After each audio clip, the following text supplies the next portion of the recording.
It will never be safe to worship God as the Bible requires around here. Even now, 3 of our friends are in prison, and the rest of us may be there by night, said one. I fear we must leave England, said their pastor. Yet I do not know where we could go to be free. We should be in just as great danger in many other countries. You know, I spent several years in Holland when I was a young man, said Elder Brewster. There, everyone is free to worship as he likes. So many people come from France, England, and Spain. The Dutch are glad to have honest people from any land make homes in their country. Then he told them about the fine, godly schools in Holland where they could send their children, and about the fishing fleets, the beautiful cities, and the great silk and woolen mills where they could all find work. Holland was not very far from England, so it would not cost as much to go there as it would to some other places. After thinking about it for some time, it was decided that all who could would go to Holland in the autumn. All summer they quietly planned how to leave England. They dared not speak of it openly for fear the king's men might hear and put them in prison again. King James was not willing to permit them to find homes in another country. When autumn came, the crops had been gathered and sold. The men had sold their horses and cattle, their homes, and nearly all of their furniture. Their clothing and a few other things were packed in boxes, and at last they were ready to start on their journey. It made them very sad to leave England. They loved their country. They loved their green fields and pleasant village, and the homes where they had once been so happy. We are pilgrims now, they said, and we will wander on until we find a home where we can serve and worship God freely. Pilgrims. Have we ever heard that word before? Yes. We talked about it back when it was Thanksgiving and we were celebrating the first Thanksgiving. And we kind of jumped ahead and talked about the pilgrims coming to the new land. Well, let's answer a few of these questions and we're going to find out more. When the soldiers found the people worshiping in a barn, what did they do to the men? That's right. They put them in prison. What happened to some of their homes? Yes, they were burned. You're right. You remember that. What did the men decide they must do to be free to worship God according to the Bible? Were they going to be able to stay in England? No, they were going to have to leave. List 3 of the reasons Holland was thought to be a good country in which to move. Why could they move to Holland? Well, let's go back. Remember Elder Brewster said? He said, there, everyone is free to worship as he likes. So that's one reason. He said the Dutch are glad to have honest people from any land to make homes in their country. That's a second reason. And here's another one. He told them about the fine, godly schools in Holland where they could send their children. That could have been a third reason. And about fishing fleets, the beautiful cities, and the great silk and woolen mills where they could all find work. That could have been a fourth reason. Also, finally, Holland was not very far from England, so it would not cost as much to go there as to some other places. So that could have been a fifth reason. They just asked us to list 3. At what time of the year did the people sadly leave England? Do you remember? Was that word? They planned in the summer. All summer they quietly planned. So then when did they leave? When autumn came. The crops had been gathered and sold. What's autumn? Do you remember? Yes, it's the fall. All right. We're almost done. Now we're to the picture. Let's take a look at it. On a wooden box sat a mother with her baby asleep in her arms. Remember what they called themselves? That's the title of this chapter. Pilgrims. And I think we talked about that back in the fall, that you didn't have to be one of this group of people to be called a pilgrim. Someone who is making a journey, and it's often for a religious reason that people are called pilgrims. But these people were seeking religious freedom. They were seeking the freedom to worship God as they thought the Bible said for them to do, not as the king or queen of a country told them they had to. All right, let's take a look. The next night, the stars looked down upon a strange sight. On the shore of the sea near a large city, a group of pilgrims waited for the ship which would carry them to Holland. It grew very late. One by one, the lights of the city went out, and all was dark and still. Even the little waves seemed to speak in whispers as they crept up to the shore. On a wooden box sat a mother with her baby, asleep in her arms. Two tired little children, and the cold sand for a bed and a blanket for a pillow. Two tired little children with the cold sand for a bed and a blanket for a pillow slept beside her. Some of the older children were too excited to sleep.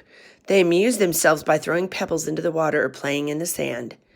Others of the company sat on the boxes or on the sand, talking in low tones. They did not speak about the homes and friends they were leaving. That would make them too sad. They talked of better times they would have in their new homes. One by one, the children fell asleep, and some on the cold sand, others pillowed in their mother's arms. As the night wore on, the men paced anxiously up and down the shore. They peered out over the blank water, hoping to see the dark form of the vessel that was to take them to Holland. At any time, the soldiers might be upon them. Every minute they waited on the shore added to their peril. Ooh, what does that mean? Ooh, that means to their danger.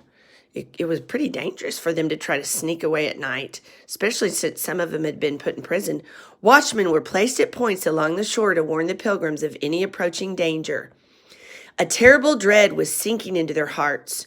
What if the ship should not come at all? What if the soldiers should suddenly swoop down upon them? But these thoughts they would not speak aloud. They tried to cheer each other with encouraging words. From a distant clock tower, the bells chimed 3. The pilgrims drew closer together and spoke in hushed voices. "Are you quite sure this is the place where the captain of the ship promised to meet us?" asked William Bradford. "This is the very spot, just where this little brook flows into the sea," answered Elder Brewster. "It will soon be dawn," said John Robinson. "I fear daylight will find us still waiting here for the ship." "That must not be," replied Elder Brewster, "for the soldiers would soon be upon us. If the ship does not come within an hour, we must seek the homes of our friends." "Hark!" That means listen. What is that? I thought I heard the splash of oars. In silence they listened, straining their ears to catch the sound. Again they heard it, and their hearts leaped in with hope and thankfulness. A moment later, a boat rowed by 2 men was seen approaching the shore.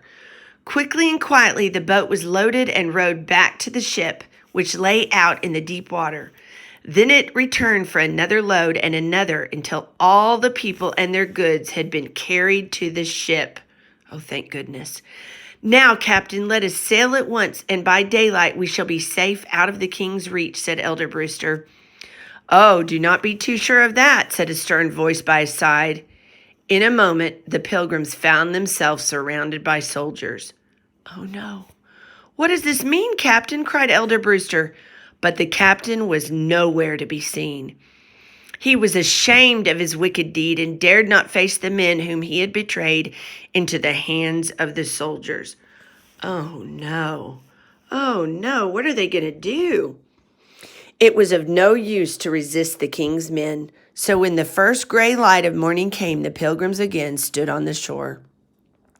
Last night the stars had twinkled merrily when they saw the pilgrims about to escape King James. Now they saw them with their burdens on their backs and their children in their arms, going toward the large black prison. The little stars still twinkled faintly, but seemed to say, "Be brave! Be brave. The one who made us and made you is stronger than King James. That's God. God was going to give him strength. He was going to be with them, even in this trouble. Then one by one they closed their eyes as if unwilling to see the prison doors close upon women and babies. We're almost done. In a few days, the doors of the prison opened again, and the women and their children passed out. That means they left. They didn't faint. They just went out of the prison. I think they were not so very glad to be free, for their husbands were still in prison, and they had no homes to which they might go. Some had friends there in the city who gladly welcomed them. Others returned to Scrooby, where they lived with friends and neighbors. It was several months before all the men were allowed to return to their families. Because they had hired the ship and made most of the plans for leaving England, Elder Brewster was the last to leave the prison. He soon found Mistress Brewster and the children in the old house which had always been their home. Another man kept the inn now, but he and his wife were kind-hearted people and had gladly opened their house to these homeless ones. Jonathan seems 2 years older than he did last fall, said his father last night, after the children had gone to bed. Yes, Jonathan is quite a man for his 13 years. He helps care for the horses and does many errands for the innkeeper. The girls, too, help around the house that they may not be a burden to these kind people. Tomorrow we will look for a little home of our own where we can be comfortable until spring, said Elder Brewster. And what should we do in the spring, said Mistress Brewster. Go to Holland, answered her husband. Wow. They were determined. They weren't going to let prison, they weren't going to let the king, they weren't going to let anything stop them from doing what they felt like was God's will and God's plan. Let's read these questions. How were the Pilgrims planning to get to Holland? Well, we know that on a ship. Why were they worried when the ship came so late? Because they knew there was trouble. They thought there might be. Whom did they meet when they thought they were safely on the ship? The bad guys, the soldiers. Where was everyone put when they were taken off the ship? Yes, in prison. Why was Brewster the last man to be allowed to leave the prison? Well, because he was the one that organized he was the leader of the group, so they held him the longest. Okay, hopefully, I put roll of paper towels there so I could prop my book up. Hopefully you've colored everything, and I'm going to tell you what we're going to write now. All right, and I'm going to write it, and you can copy it. It goes like this. We're going to write a sentence, and we're going to write it right here for this picture. And the sentence is, the Pilgrims leave their homeland. Well, they didn't make it very far in this picture, but we are going to find out. Obviously, they came to the United States, or what is the United States now. They came to New England. They came to eventually, excuse me, we're going to find out. And we learned about it last fall, but they came. And so we know that they leave. So let's write. I'm going to write that. And remember, I got to start with I have to start with a capital letter because it's the beginning of a sentence. And I'm going to capitalize Pilgrims because these are a certain group of pilgrims. The Pilgrims leave, Leave. I'm sorry, I didn't spell Pilgrims for you. Pilgrims. The space, Pilgrims, space, leave, space, and there. This is the there that belongs to them. Their, there. And here's the last word, homeland. I don't think I can get it right there. I don't think I can fit the whole word there, the entire word there. I should have written a little smaller, so I'm going to write it. I think I'll write it right here. HOMELAND.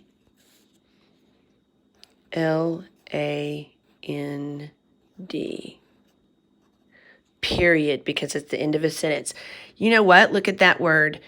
First graders, you've been doing compound words. Home is one word. It means, you know what that means, your house, where you live. And land is, let me cover that up. And land, obviously, you know what land means. But when we put the two words together, it makes a new word, homeland. So that was the land where their homes were, their original land. So the Pilgrims leave their homeland. Don't forget your period. And that is the sentence for this picture. Hopefully you can color it. You've got it colored. And this should be inside of your notebook. It probably is. It's just not in mine. All right. God bless you guys. I'll talk to you later.